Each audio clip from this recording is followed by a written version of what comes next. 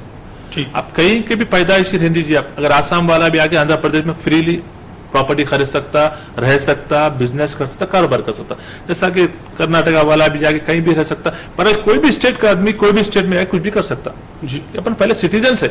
تو میں نے وہ آرٹیکل میں یہی بتایا کہ بھائی کسی کو ڈرنے کی ضرورت نہیں ہے. اگر آپ پراپرٹیز خرید کے آندھرا پردیش میں یا حیدرآباد میں رکھے ہیں یا تلنگانہ میں رکھے ہیں, آپ کی پراپرٹیز ویسی رہیں گے, آپ ویسی کاروبار کرتے رہیے, آپ کو کہیں جانے کی ضرورت نہیں ہے, کہیں رہنے کی ضرورت نہیں ہے. صرف اگر اسٹیٹ بنتا ہے تو ایک گورنمنٹ آتی ہے اسٹیٹ میں. اگر تلنگانہ بنتا ہے تو تلنگانہ کی گورنمنٹ رہیں گی. جب تلنگانہ کی گورنمنٹ رہیں گی تو تلنگانہ گورنمنٹ کو بھی کانسٹیٹیوشن آف انڈیا کو فالو کرنا ہے. تو ہر گورنمنٹ کو کانسٹیٹیوشن فالو کرنا ہے. جب ہر گورنمنٹ کو کانسٹیٹیوشن فالو کرنا ہے تو ہر گورنمنٹ کو اپنے شہریوں کی حفاظت کرنا ہے, ان کے حقوق دینا ہے, ان کے جو فنڈامنٹل رائٹس جو گارنٹیڈ انڈر کانسٹیٹیوشن میں وہ تو کوئی چھین نہیں سکتے جی, اس کو کرٹیل نہیں کر سکتے, کوئی وائلیٹ نہیں کر سکتے. اگر کوئی شہری یہ محسوس کرتا ہے کہ اگر کوئی گورنمنٹ نئی گورنمنٹ بنے بعد میں ہمارے ساتھ ناانصافی ہو رہی ہے یا ہمارے ساتھ کچھ زیادتی ہو رہی ہے, تو آپ آرٹیکل 226 میں جائیے, ہائی کورٹ میں کیس ڈالیے, وہ اسٹیٹ گورنمنٹ کے خلاف کیس ڈالیے, پوچھیے کیوں آپ ہمارے ساتھ ناانصافی کر رہے ہیں, کیوں آپ ہمارے ساتھ ڈسکریمنیشن کر رہے ہیں. پورے پروٹیکشن ہے اپنے پاس. ایک اور چیز کلیئر کر دیجیے گا, جو آندھرا کے کچھ لوگ خوف کھا رہے ہیں کہ ہماری پراپرٹیز یہاں پر ہے, انویسٹمنٹ یہاں پر ہے, اور پھر وہ کیوں خوف کھا رہے ہیں؟ ایک چیز تو آپ نے دور کر دی ہے کہ ان کو ڈرنے کی ضرورت نہیں ہے. یہ جو بعض پولیٹیکل لیڈر جو ایسے ہوتے ہیں, بعض کچھ بھی نہیں معلوم ہے لوگوں کو, خالی ہوائی باتیں, جن کو ڈرانا ان کو ڈرانا, اب لوگ بھی ڈر جاتے. اب یہ دیکھیے ایک 3-6 مہینے سے بزنس پورا ڈھپ ہے, خاص طور پہ حیدرآباد میں جی. کوئی بھی بزنس مین سے پوچھے تو بولا بھائی 6 مہینے سے کاروبار نہیں ہے, بھائی تلنگانہ آندھرا کا ایشو کیا ہو رہا ہے سمجھ نہیں آ رہا, بھائی ہم لوگ پورے پریشان ہیں. ارے بھائی پریشان ہونے کی ضرورت ہی نہیں ہے. جو میں تو یہ آرٹیکل میں یہ بتایا بھائی ہر کوئی بھی انسان کو اس کے بارے میں سوچنے کی ضرورت نہیں ہے. صرف گورنمنٹ بدلیں گی, نئی گورنمنٹ آئیں گی, نیا اسٹیٹ بنے گا, لیکن کانسٹیٹیوشن تو وہی رہے گا, اپنے رائٹس وہی رہیں گے. تو کسی کو ڈرنے کی ضرورت نہیں ہے. آپ کاروبار کرتے ہوئے آئے ہیں, سالوں سے کاروبار کرتے ہوئے آئے ہیں, آپ کاروبار کرتے رہیے. مثال کے طور پر راجستھان کے لوگ یہاں پر بزنس کرتے ہیں, دلہی سے لوگ یہاں کا ہر قسم کے, ہر شہری, ہر اسٹیٹ سے لوگ آپ آندھرا پردیش میں رہ رہے, حیدرآباد میں رہ رہے. اب یہاں کے لوگ ہیں, اب جا کے ہم تمل ناڈو میں پراپرٹی خرید سکتے. کئی لوگ تمل ناڈو میں پراپرٹی خرید کے رہ رہے, ادھر کرناٹکا میں رہ رہے, بنگلور میں رہ رہے, دلی میں رہ رہے, مدراس میں رہ رہے, ممبئی میں رہ رہے, ہر جگہ کوئی آپ کو رکا نہیں سکتا. امید کے ناظرین, اس سوال سے میں خاص کر آندھرا پردیش کے لوگوں کو یا پھر اور جہاں پر بھی بائیفرکیشن کا مسئلہ اٹھ رہا ہے ان کو اس چیز کو واقف کرنے کی کوشش میں کروا رہا تھا کہ دستور جو ہے وہ چاہے 10 ٹکڑے ایک اسٹیٹ کے ہو جائیں, اس پر وہی دستور نافذ ہوگا, وہی رائٹس, وہی فنڈامنٹل رائٹس جس کے بارے میں ہم گفتگو کریں گے, وہی چیزیں آپ کو برحق ملتے رہے گی. ایک کالر کو ہم شامل کیے تھے, نور ہاشم صاحب کو, گلبرگہ سے انہوں نے کال کیا تھا. راشن کارڈ ان کو گورنمنٹ نے دیا ہے, راشن آفس سے, راشن شاپ سے ان کو چیزیں مہیا نہیں ہو رہی ہے. راشن شاپ کا جو وہاں پر اونر ہے وہ یہ بولتا ہے کہ جو ہے تحصیل سے جا کر اس کو کریکشن کروا کے لائے. تو تحصیل والے یہ کہتے ہیں کہ آپ کا جو راشن کارڈ ہے وہ چالو ہے. یہ بیچارے 2 مہینوں سے اس میں پس گئے ہیں, کیا ان کو اقدام اٹھانا ہوگا؟ دیکھیے جتنے بھی راشننگ ڈپارٹمنٹ کے لوگ ہوتے ہیں, تحصیل یعنی یہاں پر جو منڈل ریونیو آفیسر بولتے ہیں, MRO بولتے ہیں, وہاں پہ تحصیل بولتے ہیں شاید, اگر جو بھی ہے جو مقام ہے, مقامی ریونیو کا جو ہیڈ ہوتا ہے ڈسٹرکٹ کلیکٹر ہوتا ہے.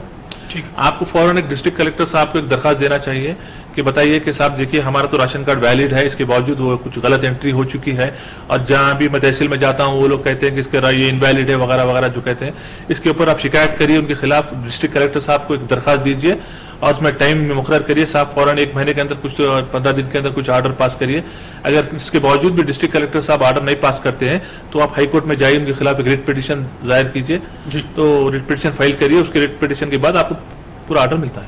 جی, تو آپ کو آپ کے جو ڈسٹرکٹ کلیکٹر صاحب ہیں آپ ان کو لیٹر لکھ دیجئے گا, اس کو کیا پرسنلی دینا ہوگا, اس میں شکایت کریے. آپ کے جو تحصیل آفس کے لوگ جو آپ کو ستا رہے یا راشننگ ڈپارٹمنٹ والے ستا رہے ان کے خلاف آپ شکایت کریے, جو آپ کے پاس پروف ہے وہ سبمٹ کریے. اس کو کیا تھرو